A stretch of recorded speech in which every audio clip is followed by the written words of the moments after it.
What's up, everybody, and welcome to ITG Daily, the show that brings you all the hottest in gaming news. I'm Drew Bosley. You can find me over on Twitter at ArtisticGamer28, and that is Scott Savage. You can find him on Twitter at Savage. Scott, dude, welcome back from the holiday. We over at ITG took a whole week off. What'd you do with your time, man?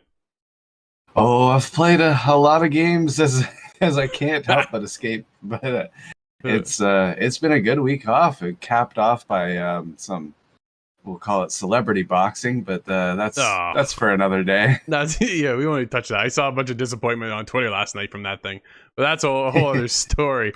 I had the urge to introduce myself as a boxing announcer, though. Nice. We have an excellent show today. What's going on? Well, big titles could see delays. E3 week is here, and Days Gone developer Ben Studio working on a new IP and more. Of course, you can always join us live over on twitch.tv/theofficialITG. But if you can't join us live, no big deal. Hit us up later at InsideTheGame.ca, YouTube, podcast services, and of course, TV streaming networks around the globe. PSA for you, Scott. My review of Ratchet & Clank Rift Apart goes live tomorrow at 10 a.m. Eastern. You can check it out over on our website and, of course, YouTube. That, dude, is something you are not going to want to miss. Let's get into today's show. You ready? Oh, I'm ready. Let's get into it because Days Gone developer says it has a new IP that they're working on. Dude, we already knew this, though. This is weird because this came out yesterday in like Twitter or something like that. So Ben Studio, the team behind Days Gone and Siphon Filter, rest in peace, because we haven't seen anything of that game for PS2 days, Scott. I want to say that was... one's been quite a while. Right? As announced, they're working on a new IP. The studio shared the news on Twitter yesterday with an open letter to fans. The reveal doesn't share any details regarding what sort of game it is, when it's expected to release, or much else beyond that. We're working on something. Well, thank you very much. Like, Scott, what do you expect to get out of this? We are beyond grateful for your support with Days Gone and are truly honored by the amount of passion our community has shared with us for our world and characters. Your enthusiasm motivates us to continue to improve and create experiences that will last a lifetime. Dude, they've worked on some great games, and we've seen like a bit of turbulence, I would say, over on the ethers as of lately with Days Gone. And the fact that Sony refuses to unofficially release or work on Days Gone 2. And then you saw the surges hit when it hit PC. They brought Days Gone over to PC. So, like, I'm not surprised that they're working on something new, Scott. No, not a surprise there. I mean, they are continuing on as a studio, as far as I understand, and studio's gonna have to produce something. But so it's not such a surprise that they're working on that. But I think whatever they're going to release will be quite a surprise because it's a new IP, and I like the idea of that. Just my first reaction is, okay, something new. Yeah. I'm enjoying that. There's kind of a trend of all the games that I've liked as a child getting the number 6 and 7 slapped on, so new IP is welcome in my world. Yeah, hello Final Fantasy. But okay, so here's my little bit of concern, right? So they announced Days Gone, new IP. Didn't go so well. So I'm a little concerned moving in forward now with another new IP. I would have liked to have seen what they would do now in a modern take with Siphon Filter. Dude, that could be revitalized in a massive way, and I think they could do that. Oh, I think so, and a lot of people, I think, would have a positive reaction to that, really. I think so. I think that would blow up. But what else is blowing up right now is the new God of War release date window delayed, confirmed for PS5 and PS4. We'll get into this in a second, Scott. The studio originally had a specific release window in mind, but after a global pandemic and being realistic about the state of the game, the team has decided to shift the expected release window from 2021 to 2022 instead. The news of the release window delay first broke buried within a recent PlayStation blog post. But Santa Monica further elaborated with a dedicated post of its own.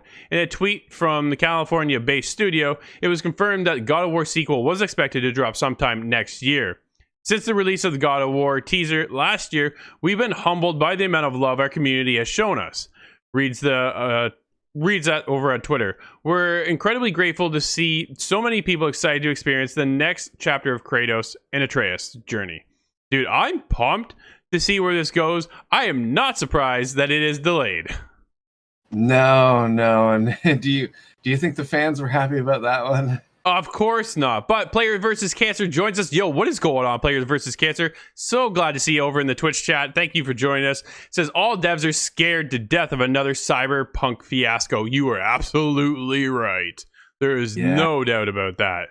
Nobody wants to put that target on their back now. No, right? Because then you get so much negative feedback and it just keeps burying the game even further. Nobody wants the high expectations of Cyberpunk ruined the experience of Cyberpunk, right? So now it also puts a little tainted flavor as well, Scott, on the studio. So with God of War and how incredible that was, you know, we got tens critically around the world. It's some of the people's favorite game of all time. Santa Monica doesn't want to risk losing that. You know what? They're already on a high pedigree when it comes to PlayStation's first-party studios. Why mess with that? Delay the game, take your time, and make sure it's perfect because there's a lot weighing on the sequel of this one, man. Oh, yeah. Well, it's been a bit of a reimagining, right, from the original trilogy. So everybody, understandably, was very excited about the very new game. I believe this is Ragnarok that's on the way, and yep. A follow-up to something that was very widely loved. So I have a little bit of fear that the hype train has left the station already. Oh, really? Yeah. But hopefully that results in a positive reaction from the fans when the game finally does drop. Now, I have to mention there has been a wave of backlash resulting from these delay announcements, and it has gotten extreme. I don't know if you've caught any of the actual messages yourself, but I've seen a little bit of what some folks have been receiving, and there's some disgusting comments, really. Absolutely, Scott. I think you nailed it right there. Disgusting is like it's a video game. At the end of the day, this is for a lot of us a hobby. So, first of all, get over yourself. Don't take it out on the developers. They're trying to produce something that's already, they put their blood, sweat, and tears in, and they're busting their butt to get it done. But if they're not ready to release it, then just let them delay the game, dude. Like, they're making it better for you for when it does release. I can understand being disappointed. I'm disappointed. But reality says if the game's not ready, I'd rather be disappointed now than on the actual release of the game and then be heartbroken. Yes. Cyberpunk.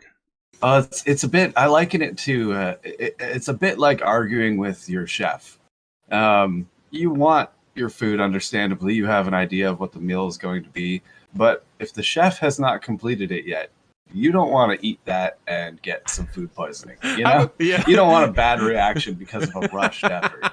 Here's your raw chicken. Enjoy. Yeah, exactly.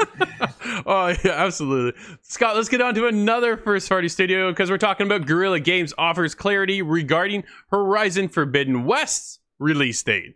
Well, welcome to the pandemic, everybody. Fans are pinning the presentation would also reveal, because we had a state of play last week, right? And this is touching on the fact that there was no release date when it came to that. Yeah, we were quick to notice that. We certainly were. We kind of thought, oh, ouch, because now they kind of made us a little nervous to the fact that maybe we won't get it this year. And that's basically what they've come out and stated, Scott, is that they don't know if they're ready to launch in 2021.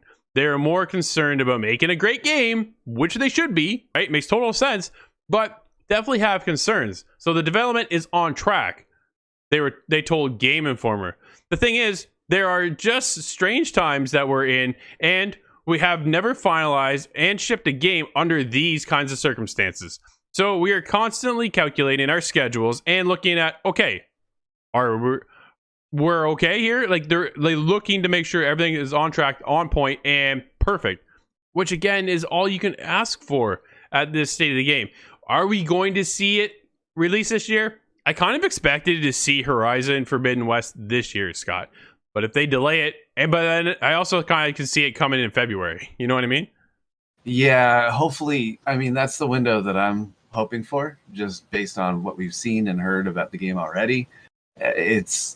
There's a lot of moving parts, though, when it comes to something as large as this title. And we are dealing with new hardware now. How does that fit into the mess of the pandemic and getting everything organized? It's quite understandable that they're being cautious.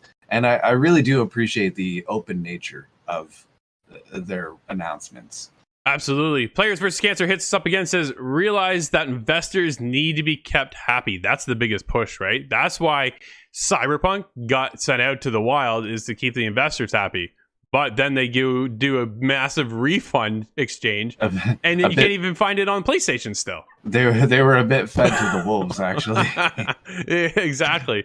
So this could be delayed again. I wouldn't be surprised to see Forbidden West delayed until I'd say February is kind of the window I'm looking at. I believe the first one launched in holiday season, but it went up against Zelda Breath of the Wild. Oh, that's a bit of a match. Absolutely huge match, right? But that's where it's sat at, and everybody loved it, but they're also on the other side of it with Zelda, so they had competition going on, but I don't think they'll have the competition this time moving forward, so they can delay the game, just make it their own. And of course, Scott, just like God of War Ragnarok, this is also coming to PS4 and PS5. What do you think of the cross-gen situation? Oh, I think it'll be interesting to see the differences between the two, and I really hope that they put a lot of effort into the PlayStation 5 version of it, just because we are into a new generation now. And I want to see all the developers really take effort to move the consumer to the next generation as well. Well, exactly. But you want to be validated too when you move on to the next gen of consoles, right? Like, what are you playing right now? Well, as I announced, just Ratchet and Clank, which you can catch my review tomorrow morning. But besides that, dude, I'm all PS4 stuff. Like, it's just, you know what I mean? So you want to see the validation of, why did I purchase the PS5? Why did I purchase the Xbox Series X? Why am I on this next generation of consoles when everything is still coming out for last gen? Well, when you take a look at the hardware, the controller, like there's so many reasons why you should be into the next one if you can even buy or find the next generation of consoles. It does. I suppose that's problem number one. Yeah, That's the first thing, right? But if you can get in on that, then you will see the rewards moving forward. But I want to see what differences there are with this cross-gen, because I want to see what they add to the controller. What kind of features are coming with the haptic feedback? Dude, the DualSense. I've been told is extremely interesting. So I want to see how they use that. There's a lot of large machinery moving around. Perhaps that could be, felt through the controller. There's a lot of ideas that I'm sure they've considered, and I'm excited to see how that one turns out. Returnal was what really kind of opened my eyes to the DualSense controller. When the raindrops you could feel on the controller. Like, that's amazing, dude. It was incredible. I was like, wow. I was blown away. I was really impressed by that. It sort of puts Nintendo's Joy-Cons to shame, really. How many ice cubes can you feel? Ding, ding, ding, ding, ding, ding. I feel the dice in the cup. I mean, it's a cool idea, innovative at the time. Sure was, yeah. We're ready to move on now, and seeing PlayStation jump on that boat, I think, is exciting for everybody. No, absolutely. So I want to see what we can get in with the PS5. So, dude, you don't want to leave out PS4 owners. That's the biggest thing, right? Because there's 100 million units out there in the wild. Why lose out on all that money? Because not all of them are on next gen, right? So it makes sense to me. But let's move on, because, dude, it's E3 week. You ready for this? Summer Game Fest kicks off E3 week. Streams live Thursday. This is streaming live at 2 p.m. Eastern. We will be here live. Come and join us. Hang out with us over at twitch.tv/the official ITG, of course. And there we'll be covering that, as well as all the E3s this weekend coming up. Dude, I am pumped. How excited are you for E3 and everything going on this weekend? Oh, it's I'm a bit nervous as we get closer to it, just because I'm afraid of some sort of announcement that's going to turn the gaming community into a raging mess. But at the same time, it's kind of, this is the video game Christmas. I can't help but get excited. Oh, exactly, right? So Sony's supposed to be here in some capacity. I'm curious what they're going to have to show. I wonder if we'll see more Horizon Forbidden West. We're not going to see anything from God of War. We're going to touch on probably some Ratchet and Clank. I would definitely bank on that. Far Cry 6 is going to be there as well. So, man, there's going to be some cool stuff. Weezer's playing.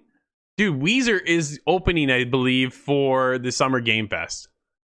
That's cool. I'm like, all right, I'm down. Let's see what that is all about, right? Why not? So it'd be cool to see for sure.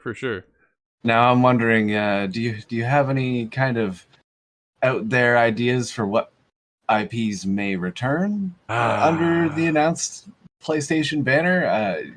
I have one that stands out for me that I want to see, but what do you got? It's a bit of a long shot here, but a new, I think, PlayStation 5 Resistance. Oh, yeah. Perhaps it's time to bring that one back. They do have Insomniac, right? So Insomniac is right there. They do have the ability to make it. Will they announce a Sunset Overdrive 2 or a remake of Sunset Overdrive for the PlayStation? Dude, that'd be pretty impressive to launch that right before Xbox's event, right? You know what I mean? And Sony is known so well for jabbing at Xbox, so I honestly, I wouldn't be surprised to see that. That would be a very exciting title. That was a surprise hit for me. So we had our predictions on the show for Inside the Game, and I said Sony doesn't want to be left out. They're going to announce, you ready? The next Uncharted. That's all right. I think this relates to what I said before. Is that Uncharted 5, 6, 7? It'll be 5. Yeah, they did Uncharted 4, and it was awesome. If you haven't played it, well, you're missing out on that. Go pick that up, dude. I love the Uncharted series. So yeah, I want to see Uncharted 5. That's what I want to see. I've since stopped calling it Dude Raider. Oh, it has its own place in the pantheon now. Absolutely. Who else is going to be there, though, is Ubisoft. Ubisoft unveils details for the next edition of Ubisoft Forward. Today, Ubisoft announced more details about the latest edition for Ubisoft Forward, which will be streamed live June 12th, 3 p.m. Eastern. The show available to view at, you ready? Ubisoft.com/forward is part of this year's digital E3 event, featuring a diverse content lineup including fan favorites, newly announced titles, and surprises. Let's get into what's going to be there, Scott. Big hopes for surprises here. Okay, well here we go. The pre-show will debut at that should be 2 p.m. I put 2 a.m. That's my bad. 2 p.m. with news and updates from live games such as For Honor, Trackmania, The Crew 2, Brawlhalla, Watch Dogs Legion, and they just revealed a new game mode for Watch Dogs Legion. It's the like the Day of the Dead kind of. It's the dead, some zombie infested game mode. Right now, there's an alpha going over on PC for that. So if you have it on PC, you can get into that. And then other ones they're going to be talking about on the main show, starting at 3 p.m. Eastern, will feature the next mainline entry in the Rainbow Six franchise, formerly known as Rainbow Six Quarantine. Dude, we've heard it's now called Parasite, but even that doesn't sound right. Like, you know what I mean? Yeah, it's a little bit of sensitive wording for the the pandemic situation we're in, but it kind of makes you wonder, though. We've heard about this game for a long time now, though, so I'm excited to see what kind of things they want to show off. Well, they had a game mode in Rainbow Six. It was like an event, right? And then from there, they bounced off and started this quarantine situation game. And then, the whole pandemic broke out, and then it all just kind of fell apart from there. But we'll also see a world premiere trailer from that, as well as also include Far Cry 6. No big surprise there. They just announced that. That looks awesome. Dude, how excited are you for Far Cry 6? That is some big news. Yeah, I've always kind of followed Far Cry, but with the last few entrances, I've really, really enjoyed thoroughly. Yeah. So this one, I'm ready to shake it up and try something new. Dude, I loved Primal. I would love to see a Primal 2, but that is not going to happen right now. They're working on Far Cry 6, so whatever. There's going to be stuff from Riders Republic. We're also going to see Assassin's Creed Valhalla and Rainbow Six Siege content, as well as Mythic Quest over on the Apple TV. Following the main show at 4 p.m. Eastern, the post-show will include Rainbow Six Siege community briefing to update players on the latest news, plus an in-depth discussion with Siege developers on how they designed the latest addition to their operator roster with Operation North Star Thunderbird. Dude, she actually looks like a pretty cool op. I'm excited to get in there. She's been on the test servers. My kid's been over on test servers, and he says you cannot get a hold of this girl. Everybody's picking her. Yeah, that's going to be everybody's first pick. Similar to when Apex drops a new character. Good luck getting a chance at that one. But I have fears for Doc. Sorry for the Doc mains out there. I think that might be retired shortly. But dude, you can rock two of them, though. You can get Doc and Thunderbird going at the same time. It does definitely open up some opportunities here. Curious to see how that goes. What do you think is new coming? Now, we did see a leak first thing this morning, Scott, that we will touch on tomorrow's episode. But what do you... Dude, where's Splinter Cell? Just give me a Splinter Cell. Don't put Sam Fisher in some other teaser as a DLC, as some other 30-second DLC in Breakpoint or something like that. Just give me a Splinter Cell game. Give me Sam. I have a half measure that I would still be excited at. Sam could join Rainbow Six. He is in Rainbow Six. He's a 0, and it's not Sam. Doesn't count. It doesn't work for me. It's not quite the same now. It is not. And I want to see Beyond Good and Evil 2. That's the other one. Yes, dude. That's a big one. Right, and it's been dormant for so long. They just kind of went into hibernation. I was like, "Oh, what's going on here? Give me some, dude." I can't wait. I want to see a whole lot more. Stay away from release dates. That's okay. That's quite all right. We don't have to know about that one quite yet, but just show me that it's coming. It'll be no time soon is what I'm expecting out of that one as well. Yeah, no, that's a big project. I just hope it's on somebody's desk right now. Yeah, absolutely. Scott, why don't you take over the next one? Yes, this was quite a surprise. When I caught the news myself, I was not expecting this one, but I had to include it because this could be quite a shakeup. Atari has come in with a new crossover console concept, and it now has a release date of this month. This came quite out of left field, but we have seen models of the Atari VCS. That's what it's called. Yeah. I kind of wish they went with VCR, but I think that might be coined. That I'm might pretty be a sure. trademark. Yeah. But that was back in 2018. They had announced this and kind of shown off a little bit. But this is set to be a console PC hybrid system. Right. And Atari has announced that it is launching a lot sooner than was initially thought. The system is set to be a re-entry to one of gaming's most iconic companies into the console market, and that is coming very soon at June 15th. This is set to release. With the design inspired... No, it is really not. Kind of a nice end cap to E3, I believe, but with a design inspired by the Atari 2600 system. The Atari VCS very intentionally calls back to the history of the fabled game company. However, Atari hopes the VCS delivers a modern and fully featured multimedia experience across gaming, entertainment, and productivity that will hopefully draw the affection of creators and gamers alike. Dude, I don't see it happening. I really don't. It's quite a... It feels like it's quite a jam-packed industry, but I mean, Atari was possibly the grandfather of it all. Yeah, absolutely. I have some nostalgia for it because I played on that console. My cousins had it, but it's not going to take off. It's not what I can see, anyways. My father shared to me his interest in Atari, and some of the games really stood out to me as a child. And now I never thought I was going to hear that they were coming back with another console. It's quite a surprise, but really, what it comes down to, whether it sinks or swim, is going to be what kind of games they offer. And they've gone into a little bit of information with that as well.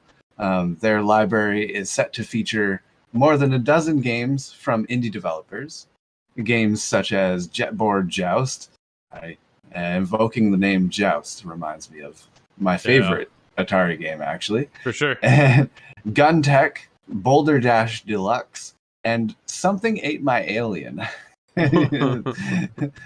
I'm curious to see what that means. Atari will also throw its own game, Missile Command Recharged, into the catalog.